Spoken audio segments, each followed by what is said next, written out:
Good morning मित्रांनो. आज एक नवीन छोट्याशा ब्लॉगमध्ये तुम्हा सर्वांचे स्वागत आहे. आज मी माझ्या गावाकडे आलेलो आहे, त्यामुळे एक छोटासा ब्लॉग बनवावा वाटलं, त्यामुळे एक ब्लॉग बनवत आहे. ब्लॉग शेवटपर्यंत पहा. बघा, हे आमचं गावाकडलं घर. गावाकडं आल्यावर कसं एकदम सुकून वाटतोय. जी पुण्यामध्ये मजा नाही ती गावाकडं मजा आहे. गावाकडं आल्याच्या नंतर पहिल्यांदाच चुलीवरच्या भाकरी खायला भेटणार आहेत. हे आमचं एकदम जुनं घर. हे नंतर आम्ही परत बांधलेलं आहे. नंतर तुम्ही पुण्यामध्ये कितीही मोठ्या फ्लॅटमध्ये राहा, परंतु गावाकडं आल्याच्या नंतर जी मजा आहे ती कुठंच नाही.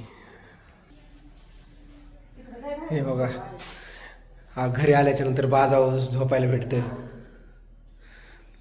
त्यामुळे मला इथं आल्याच्या नंतर एकदम मस्त वाटतंय, नाही का.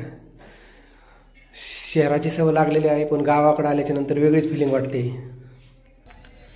हे माझ्या गावाचा परिसर आहे, समोरचं माझ्या घराच्या समोरचं आहे.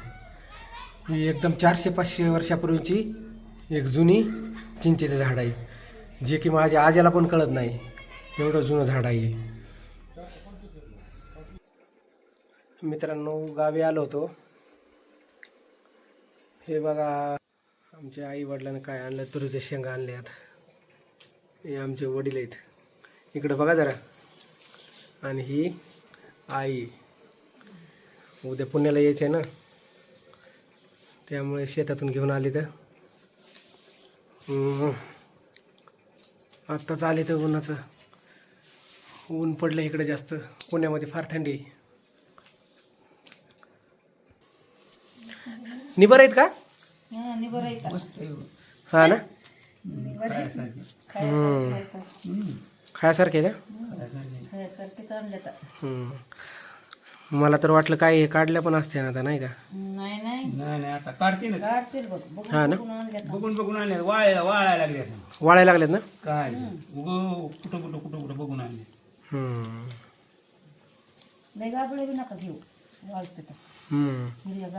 ते पाला काढा बाहेर तिकडं.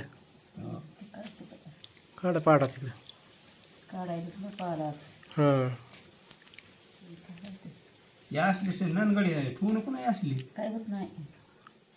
नाही असली म्हणा. काय ते डोळ्या फिळ्या जायचं खाता. हा,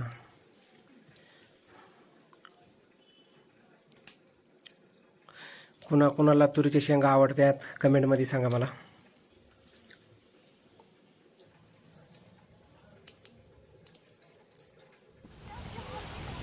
मित्रांनो, हे आमचे परममित्र काशीनाथ आव्हाड, राजेवाडी गावचे रहिवासी आणि सदस्य, ग्रामपंचायत सदस्य. हे आमचे बालपणीचे मित्र आहेत. आता मी 2-3 दिवसावर सुट्ट्यावर आल्यामुळं थोडं गाव वगैरे फिरावं म्हटलं, त्याच्यामुळं आम्ही इकडं. ही आमच्या गावची कुंडलिका नदी.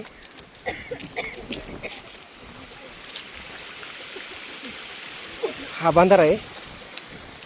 हा बंधारा वगैरे अडवलेला आहे, त्यामुळे पाणी भरपूर दिवस गेलेलं आहे. ही कुंडलिका नदी वरती ओपळीवर धरण वगैरे आहे.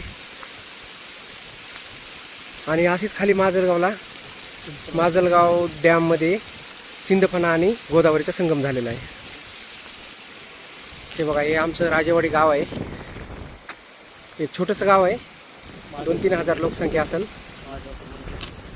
हे गावामध्ये महादेवाचं मंदिर आहे. तुम्ही म्हणताल गाव कुठे आहे? गाव ह्या झाडीमध्ये आहे. असं एकदम मस्त आमचं गाव आहे, निसर्गाच्या सानिध्यामध्ये बसलेलं आहे. बीडमध्ये तालुका माजलगाव, राजेवाडी म्हणून हे गाव आहे. हे बघा मित्रांनो, आता नदीला पाणी कमी आहे, कारण धरणाचे दरवाजे बंद केलेले आहेत, त्यामुळे खाली पाणी जात नाही जास्त. अशा प्रकारे आमचं गाव आहे. त्या गावाला ऐतिहासिक वारसा लाभलेला आहे. गावामध्ये पाहण्यासारखं भरपूर काय आहे. आपला बुरुज पण आहे ना, ब्रिटिशकालीन एक बुरुज आहे आणि त्याला 4-5 दरवाजे आहेत, एकदम जुने दरवाजे आहेत. योगायोग आला तर तुम्हाला तो पण दाखवायचा प्रयत्न करेल. आठवण आहे जेव्हा आम्ही शाळेमध्ये असताना या बंधाऱ्यावरून आम्ही उड्या हाणून पोहायचो. हा. ही जुनी आठवण आम्हाला एक हृदयामध्ये आल्यामुळे आम्ही आज त्या बंधाऱ्यामध्ये आलो. बंधाऱ्याची पाहणी केली आणि बंधाऱ्यामध्ये जे पाणी साठवलेलं ते आमचं मन भरून आलं की आम्ही लहानपणी शाळेमध्ये असताना 5वी 6वी 7वी 10वी पर्यंत आमचं शिक्षण आमच्या गावामध्ये झालं. त्या शिक्षणाच्या ह्याच्यामध्ये आम्ही एक आनंद नदीचाही पाहुण्याचा आनंद घेत होतो. आणि आज बंधारा भरपूर बंधारा पाणी असल्यामुळे आम्हाला अतिशय आनंद होत आहे. तसं पाणी भरपूर आहे. मला वाटतं अख्खा उन्हाळा जाईल ह्याच्यामध्ये. मे पर्यंत पाणी पाणी पुरण बघ. गुराढोरांना शेतीसाठी पाणी टिकेल असं पाण्याचं नियोजन गावकऱ्यांनी केलेलं आहे. इकडे पलीकडे माजलगाव तालुका आहे आणि ह्याच्या पलीकडं वडवणी तालुका लागतो. असं एकदम निसर्गाच्या सानिध्यामध्ये बसलेले आमचं गाव आहे. सर्व लोक गोविंदानं राहतात तिथं. गावात आपल्या उरूस पण असतो ना, जत्रा वगैरे कारणाला. हां, आम्ही लहानपणी इथं यायचो पोहायला वगैरे. पण आता सगळे जॉबला असल्यामुळं पोरं वगैरे आता कोणी कधीतरी अचानक, मीच म्हणतो 7-8 वर्षापासून आलो असेल मी. 8 वर्षाच्या नंतर इथं आलो असेल. काही संबंधच येत नाही ना जॉबला असल्यामुळं.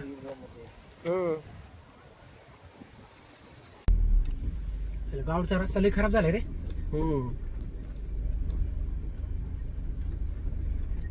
काशीनाथ पण पहिले दिवस लय भारी होते रे. गेले ते दिवस राहिले ते आठवणी मला. तेव्हा पैसा नव्हता, आनंद जास्त होता. आता पैसा आहे, आनंद कमी आहे. आनंद कमी, बरोबर आहे. हा? हो ना. तेव्हा खिशात 1 रुपया असताना आनंद किती होता. मग काय तर आनंद होता रे.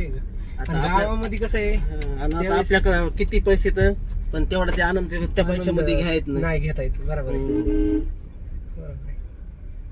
गेले ते दिवस राहिले ते आठवणी म्हणायचं. बरोबर आहे. बरोबर आहे. गाव दाखव आपलं पुढचं.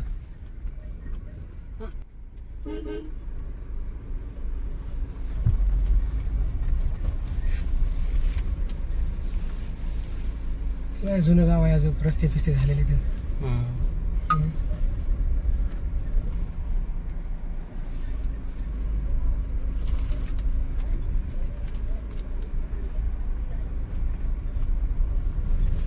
ते गावचे हाय तसंच हाय, पण आता बऱ्याच सुधारणा झाल्यात गावामध्ये. बऱ्याच बांधकाम वगैरे झालेत ना. हा, सुधारणा झाल्यात भरपूर. बांधकाम वगैरे झालेले आहेत. पहिले काय सगळे मातीचे घर होते, आता जुने राजवाडे हे ते.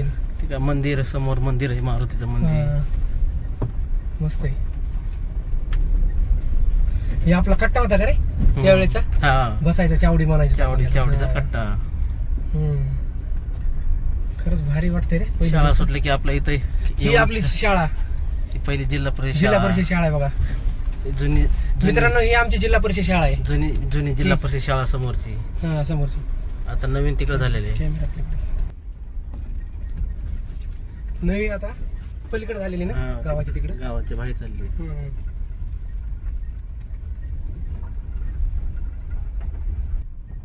हे गाव आमचं. आणि हा रस्त्याचं काम वगैरे चालू आहे आता गावात. हे काय डांबरीकरणाचं काम चालू आहे रस्त्याचं. हे बस करा, बस करा, नंतर बोलू आपण थोडं जरा.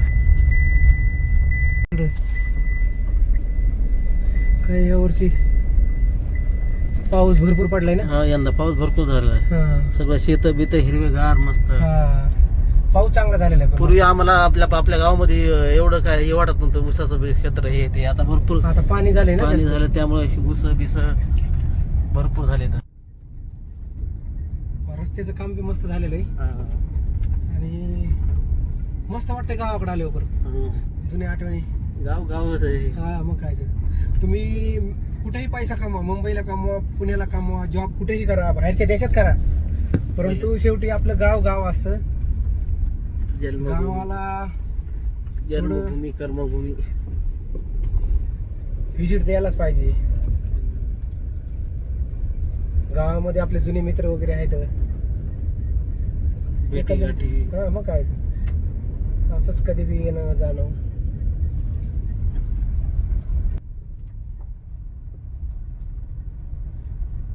आता 2-3 दिवस झालं का काम चालू केले? काम चालूच आहे आता. ते दोन दिवसापासून काम चालू आहे, 2-3 दिवसापासून. हा ना.